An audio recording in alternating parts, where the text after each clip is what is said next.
Today, I'm very excited for our next guest. We actually met in Los Angeles doing comedy. I always remember her as being really nice and talented, so I'm very happy to have her on. She's still doing comedy in the LA area, and you can check out her upcoming shows on her Instagram at lynn.dilmani and www.lynndilmani.com. So please give a warm welcome to Lynn Dilmani. Thank you. Thank you so much, Samantha. And thanks for inviting me to join your podcast.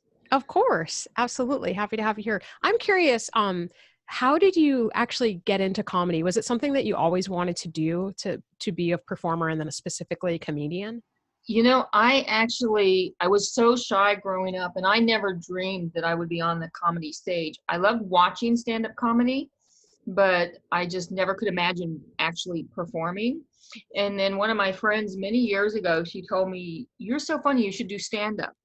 And I love being able to make people laugh, but that kind of put the seed in my head. And then I started thinking, but how do you do it? And I didn't know how to do stand up. And then I heard this guy talk, who's a comedian, and he talked about how he had been an airplane mechanic, and then he went to a class, and at the end of the class there was a showcase, and after that his friends told him, "Now we know what you're good at." And he's been a working headlining comedian ever since. And so I'm like, oh, so you take a class. So I found the class at Flappers, and I actually took the class at Flappers in Claremont, but I had just moved to the Inland Empire, and I lived in the San Fernando Valley for a long time. So for the showcase, I told them, if you want me to bring people, I need to do it in Burbank, because I know people still in that area. So on the night of the show, they let me do my showcase in Burbank, and I had like 15 people come, but the main room was packed that night. And I was super nervous. I was so scared that I'd get up there and forget my jokes or forget how to, my punchlines or anything. And I practice and practice. And so I get up there, and I was the last one to go on. And at every punchline, everybody laughed.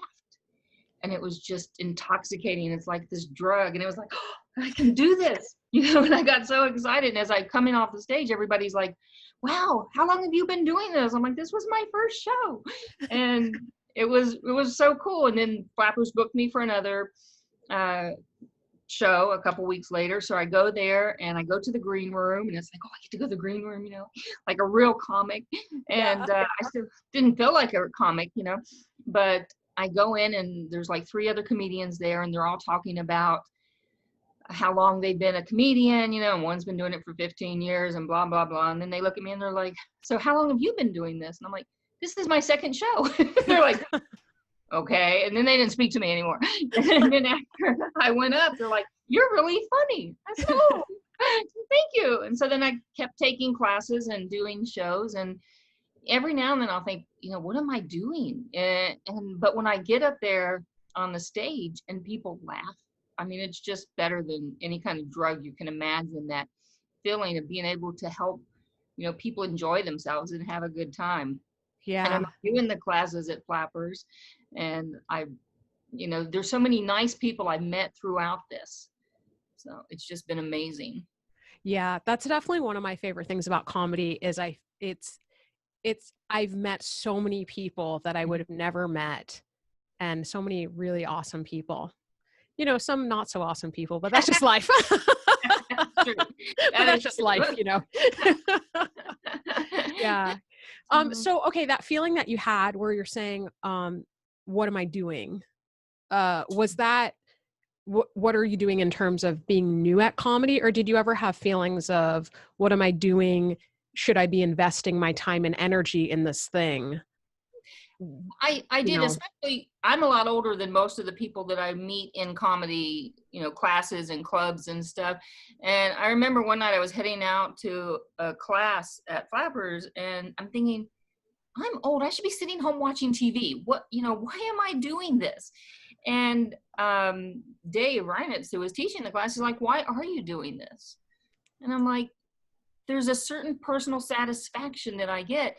And it's funny because when I've spent my whole life kind of avoiding my feelings, and, my first career, my day job that actually pays me right now is I'm a nurse, and I work in the emergency room. And, as a nurse, you can't show your feelings, and you have to be very void of expression many times because you don't want to, scare people or upset people, or, and you have to appear totally competent. And then, I go into comedy, and, every instructor I had would be like, well, how do you feel about that? And it's like, I don't know. I wasn't raised to show feelings.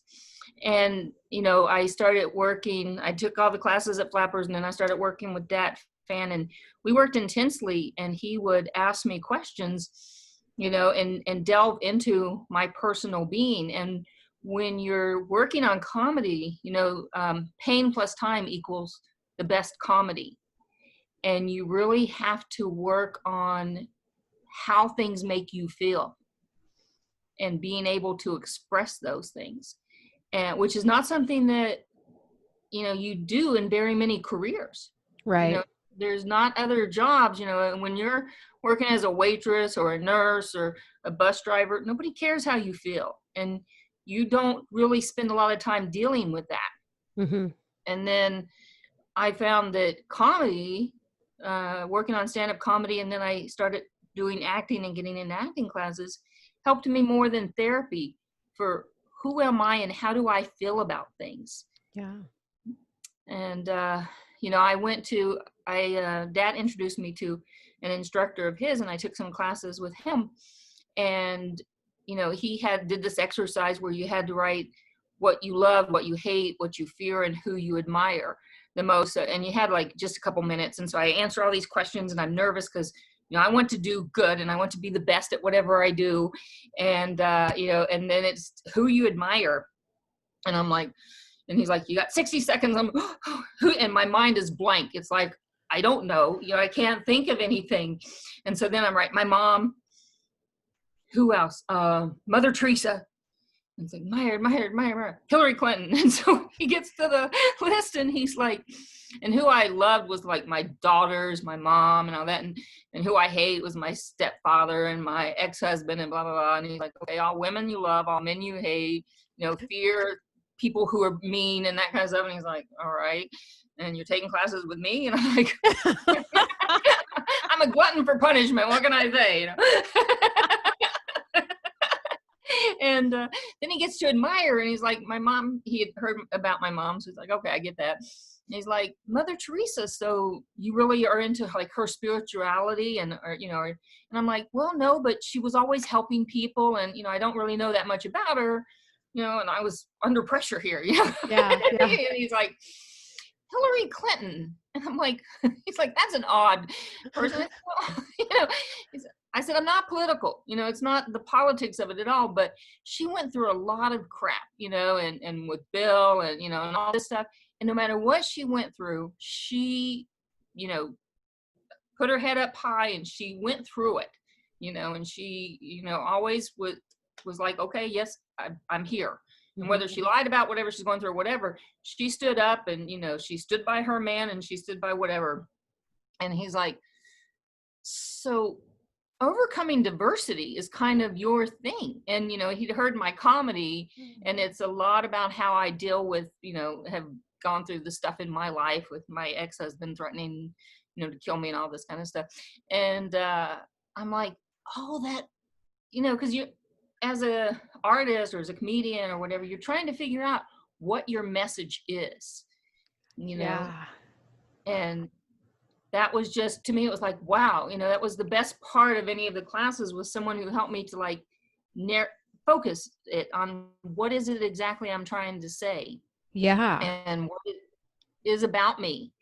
And I knew that from the times of taking the classes and seeing who I attract to the shows and who comes up to me afterwards, I always knew that my demographic is basically women from like the age of 40 to 55 or 60. They relate, and they come up to me, and they're like, oh, wow, I so related to what you said, and I've had women come up to me and like, hearing what you said, I know now I can make it through whatever, I'm going through, my divorce or whatever.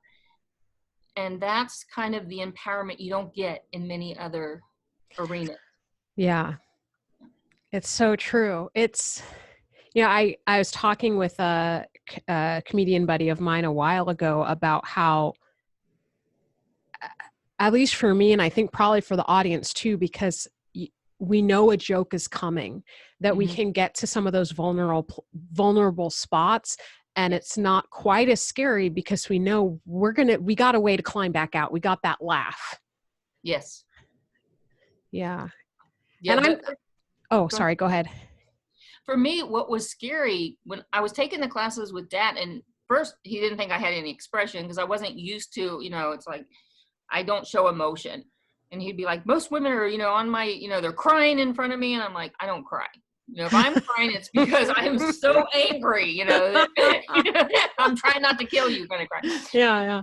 But I also done a lot of Botox and stuff, but, I also didn't know how to deal with my emotions, especially in my comedy, because the comedy is about me and my life. And I was afraid to really put myself into it. And he introduced me to his acting coach and manager. And we took a group class with him and a bunch of different people. And so we have to do a monologue, and I get up there and I'm doing the monologue, and it's about, a talk with an ex-husband, and I'm really getting into it. And Dad's like, have you been effing with me all this time? He's like, you haven't shown any emotion, and now in front of Vicky, you're showing all this emotion? This is acting. And to understand I needed to bring that much of myself into my comedy. Yeah. Also. And what were you about to say? I'm sorry. Oh, no, not at all. I get that because I know it's something I'm still working on. I'm definitely like, stand up is just an act of courage, of vulnerable courage, and being able to be as fearless and as brave as I am when I get to act in doing that in comedy. But it's way more scary for me because I am like a very private person. And when I've got the cover of a character on stage, it's totally fine. You could be emotionally naked. You're not talking about yourself, even if there's things that may line up. And so, I'm definitely working on continuing to be more brave for the things that I say in my comedy, because ultimately it's that objective, like you're saying, of helping that person out who's going to say, hey, I know I can get through this because you said that. And then also that feeling of like, it feels a bit like powerful to, well, I'm laughing about this thing now, so guess I'm over it. Or just, it's very liberating. Yes, it is. And that it's one of the hardest things when I didn't talk about my marriage for the longest time because it was so fresh that I was out of it. Yeah. And also I didn't really know how to, because in comedy, I'm having, spent my whole life as a nurse. I've been a nurse for many, many years. I'm a logical thinker, and, I'm like a list kind of person. That would be like, okay, you've given me another list. It's like, and so I had to learn how to look at the flip side of what you expect. And so with comedy, the thing about comedy is you're looking at something differently, or you're showing people a different way to look at something that's a horrible thing.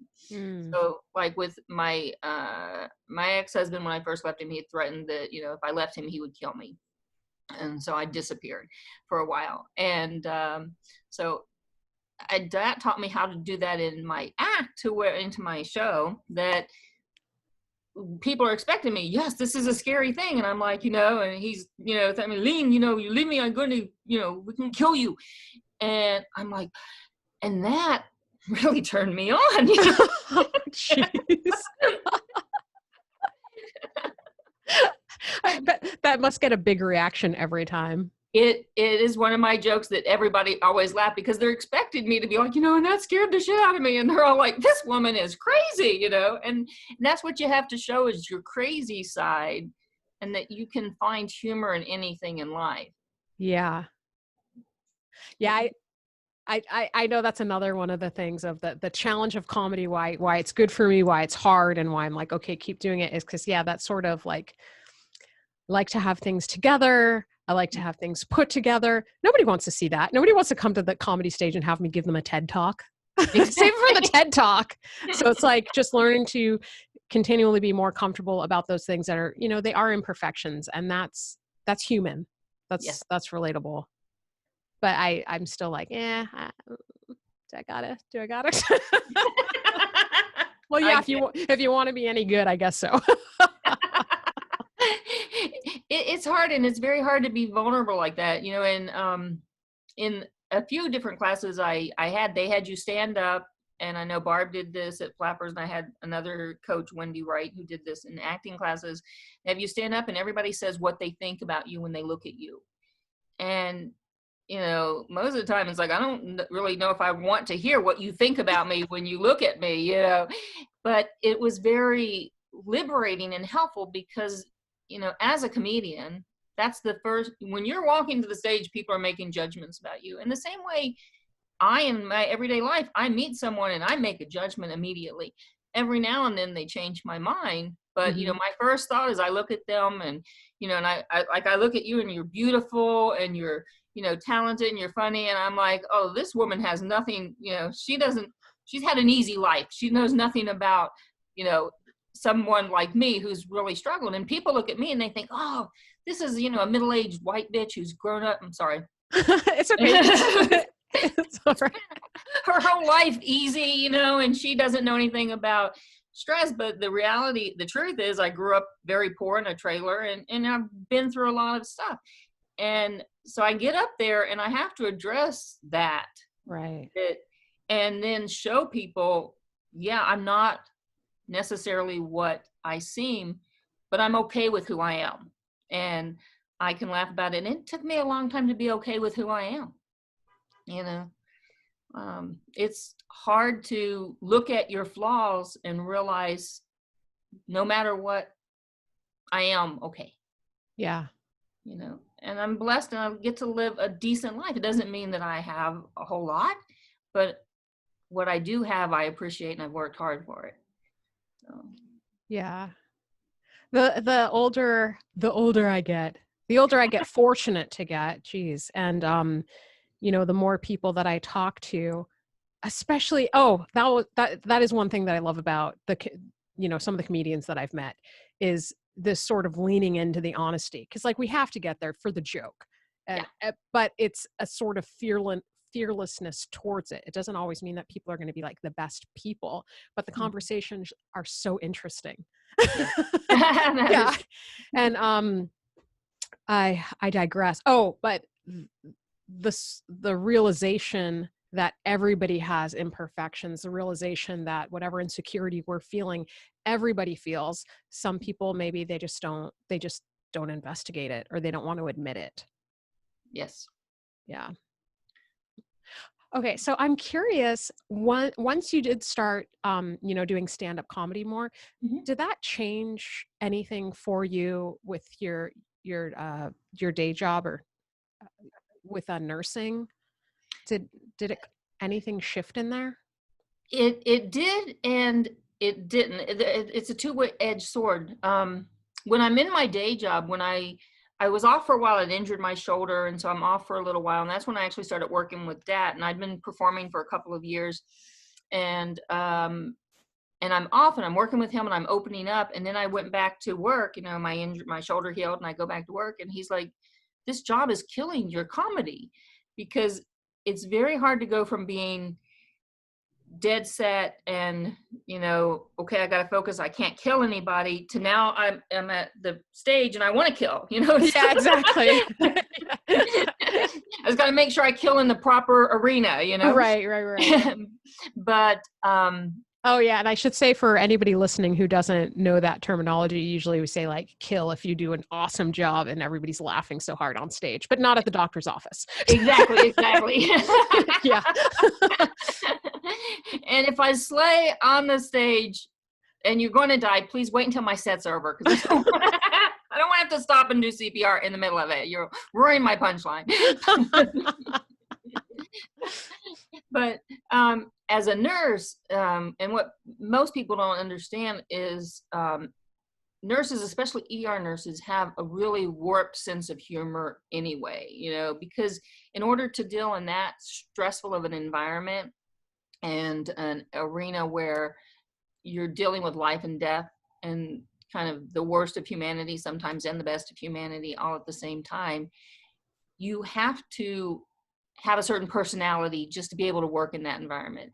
And so most of the people who work as an ER staff, we are kind of like your adrenaline junkies. We like Mm. the action and the excitement, but we also have this way of thinking about things that is just bizarre, and you have to turn things off and on.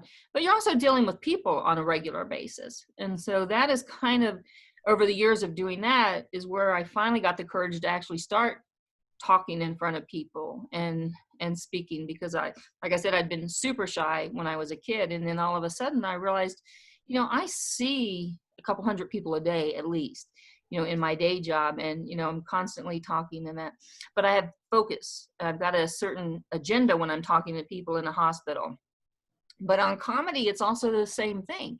And I found that as I've met a lot of people, comedians and actors, they're very good at doing comedy because it is a conversation, but it's a conversation where I know exactly where this conversation is going to lead. And your response to the conversation is to laugh. And if I'm doing this conversation correctly, you are laughing at the correct time. And so they kind of intermingle in that both of them are requiring me to communicate with people, but in a way that I kind of know how it's going to occur, if that makes sense. Yeah, it does. That's awesome.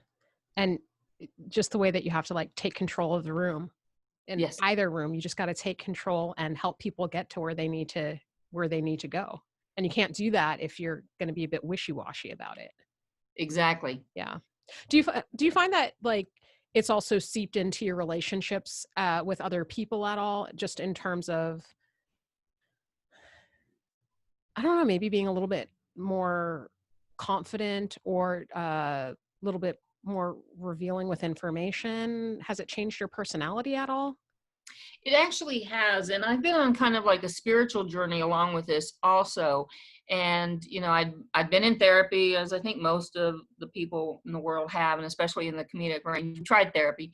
Yeah. And like I said, I never would deal with my feelings. And then with comedy, it helped me because I was being forced by the comedic instructors and the acting instructors to really get into, you know, how does this make you feel? And with acting classes, it'd be like, okay, think of a situation where this emotion occurred and now apply it, that feeling, bring it to your surface and apply it to this script. Yeah. And all of that forcing me to delve with my feelings helped me to really like break open in my spiritual path too, and be more aware of my own feelings and my own issues, so to speak, and willing to deal with it. And, because before one of the instructors, he's like, you have one emotion and it's anger. And I didn't think I was showing anger, but it was all a very passive aggressive type of anger that I displayed on stage. And so then I've had to learn how to show other emotions. And as I'm working on my jokes, the joke has to start with what emotion does this situation evoke in me? Yeah. And how can I show it in a way that's funny? And with acting, I also, for me growing up, all the actors were beautiful and young and gorgeous, and they all seemed like they had these perfect lives. And when you don't know people and you're just looking at the tabloids or the TV shows and that, you're seeing people and you're thinking, man, I wish I had their life, and they must have this fabulous existence. And then I'm in these acting classes with these different people who are on shows, and and they're becoming famous in their own right and stuff, and they're going through these emotional diaries and stuff in front of the entire class as they're working on their scene. And it's like, oh my goodness, these people have the same type of horrible stuff going on in their life as I have in mine. Yeah. And it helped me to take people off of that pedestal that I put them on. Yeah.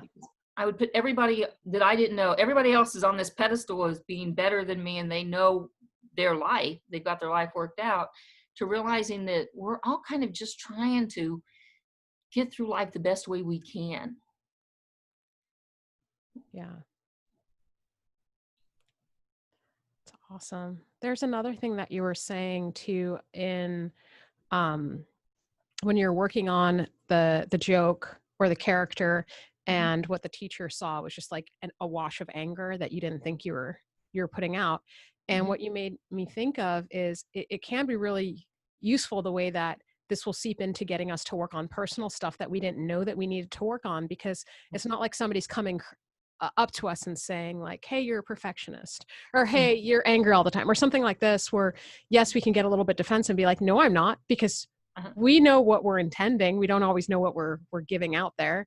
But mhm, and then if you remove it from yourself and it's for your joke or for your character, and you see the problem and you start to work on it to fix it for that problem, but that's mhm. connected to you because it's going through you, Right. and it can start doing that small work that seeps seeps in Exactly. everywhere. Yeah. And I also feel that same way, where um some of my stand-up work, it's been this process of reminding me that it's okay not to be perfect. Yeah. And well, I'm not perfect, nobody's perfect, but I really don't need to hold on to it, especially if I'm going to want to be any good. It's the opposite. It will make me less good at Yeah. doing the thing. Yeah.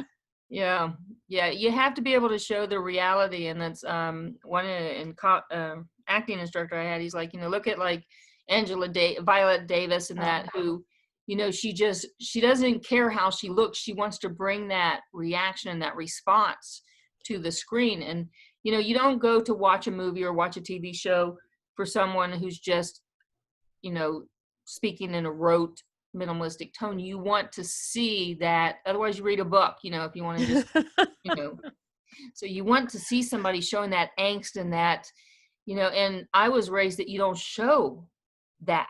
You hide that stuff behind you, and you put on a straight face and chin up, and, you make people think that your life is fine. Yeah. And when I was one of my mentors, she had me write a list of my character assets and my character defects. And under the asset list, I had written perfectionism. And she's like, "You see perfectionism as an asset?" I'm like, "Yeah, I mean, it helps me be successful at my job because I got to do it a certain way." Um, and I guess in a way that also forces me to delve more deeply into my emotions and my feelings in order to portray it on a stage or a screen. And with comedy, it forced me to deal with like my feelings and my issues about my ex-husband and about the divorce and stuff in order to, because it's very hard to find funny in something that's still very painful. Yeah. And you can't wait that long, because otherwise it's like I'm not going to be able to use it effectively. So it forces me to deal with it now. Right. And so it forced me to deal with feelings that I had just swept under the rug for the longest time. Right. Because like in order to tell a joke about it, you have to be in a position of power. It cannot have control over you. Right. So, yeah. Oh, I want to hear your set now. So, okay, so we can see some of your upcoming shows. Just a reminder for you guys, see some of her upcoming shows. You can find the information at lynn.dilmani at Instagram, and also www.lynndilmani.com. So I just want to thank you again for being here today. It was such a gift to get to see you. And Thank you so much. I really appreciate your inviting me on your show. And it's great seeing you. I always loved it when we would see each other at Flappers, and then all of a sudden you moved away. And I know that is a story. It happened so quickly, and I wasn't sure how long I'd be staying in Seattle. I just really needed a break. It was just one of those moments where I'm like, I need to prioritize myself right now. And I Mhm. missed my mom. I was homesick for her the whole time. So I just had to recalibrate and shift some of my things around to make myself my priority. And um, as life has a way of surprising us, I was surprised with some pretty awesome opportunities up here. Wonderful. So we'll just have to see how see how things go. Thanks to the internet, you guys, we can keep this going from no matter where Yes. we are now. So It's a good That thing. has been one of the blessings with this pandemic, was that everything's turning to the internet, which is fabulous. You know, I live in LA because my kids live here. And so I came here to be closer to them. And it was like, this is not the place I want to necessarily live, but like you, family is more important. And, you know, and then the opportunities in LA. But as I started working to become a comedian, I wanted to be, you know, I wanted to do corporate comedy and stuff like that. And then I started thinking, you know, I have to be on the road a lot as a Yeah. corporate, you know, if you're headlining or doing corporate shows, you're out of town all the time.